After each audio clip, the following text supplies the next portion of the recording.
warahmatullahi wabarakatuh. Saya Anissa Zahra Adila dengan NIM 2316010109. Saya dari Program Studi Ekonomi Syariah Fakultas Ekonomi dan Bisnis Islam UIN Bojol Padang. Di sini saya akan membahas tentang pertumbuhan konsumsi dan ketergantungan utang rumah tangga. Indonesia yang katanya ekonominya terus tumbuh, konsumsi masyarakat meningkat, bahkan menjadi salah satu penggerak utama ekonomi. Tapi pertanyaannya, apakah meningkatnya konsumsi benar-benar menunjukkan bahwa masyarakat semakin sejahtera? Atau jangan-jangan sebagian konsumsi tersebut justru terjadi karena masyarakat semakin ketergantungan pada utang? Secara data, kondisi ekonomi Indonesia memang menunjukkan perkembangan yang positif. Konsumsi rumah tangga masih menjadi komponen terbesar dalam perekonomian nasional. Berdasarkan Badan Pusat Statistik, pada triwulan 2 tahun 2025, konsumsi rumah tangga berkontribusi sekitar 54,25% terhadap produk domestik bruto, dengan pertumbuhan sekitar 4,97% secara tahunan. Angka tersebut menunjukkan bahwa aktivitas konsumsi masyarakat memiliki peran besar dalam menjaga pertumbuhan ekonomi.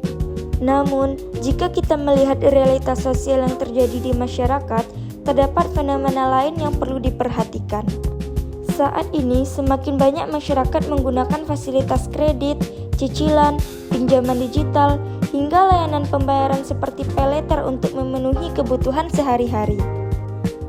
Artinya, ekonomi memang bergerak, tetapi pertanyaannya adalah, apakah masyarakat mengonsumsi karena pendapatannya meningkat atau justru karena semakin mudah mendapatkan utang?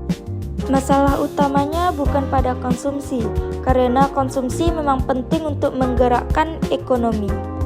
Masalahnya adalah ketika konsumsi lebih banyak didorong oleh utang dibandingkan peningkatan pendapatan, masyarakat terlihat memiliki daya beli yang tinggi, tetapi di balik itu terdapat kewajiban cicilan yang harus dibayar. Jika kondisi ini terus terjadi, maka rumah tangga dapat mengalami tekanan keuangan. Pendapatan yang seharusnya digunakan untuk kebutuhan lain, seperti menabung atau meningkatkan kualitas hidup, justru banyak dialihkan untuk membayar utang. Inilah yang menjadi tantangan. Angka konsumsi terlihat meningkat, tetapi kualitas kesejahteraan masyarakat masih perlu dipertanyakan. Kalau kita pikir lebih dalam lagi, ekonomi sebenarnya bukan hanya tentang seberapa banyak barang yang bisa kita beli, tetapi tentang apakah masyarakat bisa hidup lebih aman, memiliki kondisi keuangan yang stabil, dan tidak merasa terbebani oleh kewajiban yang terus meningkat. Menurut saya, perkembangan teknologi finansial memang memberikan banyak kemudahan, namun kemudahan tersebut harus diikuti dengan kebijaksanaan. Karena memiliki kemampuan untuk membeli sesuatu hari ini, belum tentu berarti memiliki kemampuan finansial yang kuat untuk masa depan. Jangan sampai masyarakat terlihat semakin konsumtif, tetapi sebenarnya semakin terbebani. Hal ini juga banyak dibahas oleh tokoh edukasi keuangan loh, seperti Felicia Putri Tjasaka. Melalui konten edukasi finansialnya, ia sering menjelaskan bahwa penggunaan kredit bukan sesuatu yang selalu buruk. Kredit dapat membantu apabila digunakan dengan tujuan yang tepat dan sesuai dengan kemampuan finansial. Saya setuju dengan pandangan tersebut. Namun, menurut saya ada hal yang perlu diperluas, yaitu masalah utang rumah tangga tidak hanya berasal dari kurangnya pemahaman masyarakat dalam mengelola uang. Sebagian masyarakat berutang karena tekanan kebutuhan hidup, pendapatan yang terbatas, dan kondisi ekonomi yang tidak selalu mudah. Jadi, solusi tidak cukup hanya meminta masyarakat lebih hemat, tetapi juga bagaimana menciptakan kesempatan agar masyarakat memiliki pendapatan yang lebih baik. Solusinya bukan berarti masyarakat harus berhenti menggunakan kredit, tetapi bagaimana menciptakan pola konsumsi yang lebih sehat.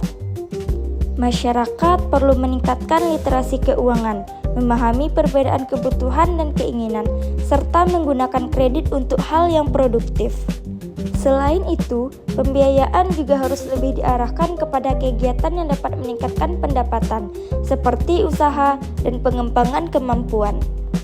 Dalam perspektif ekonomi syariah, pembiayaan berbasis usaha produktif dan prinsip bagi hasil dapat menjadi salah satu alternatif untuk mendorong masyarakat lebih mandiri secara ekonomi. Karena pada akhirnya pertumbuhan ekonomi bukan hanya terus tentang masyarakat, melainkan banyak melakukan konsumsi, tetapi tentang bagaimana masyarakat mampu hidup lebih sejahtera, memiliki pendapatan yang kuat, dan mampu mengelola keuangan dengan baik. Konsumsi memang penting, tetapi ekonomi yang sehat bukan ekonomi yang tergantung pada utang. Ekonomi yang kuat adalah ekonomi yang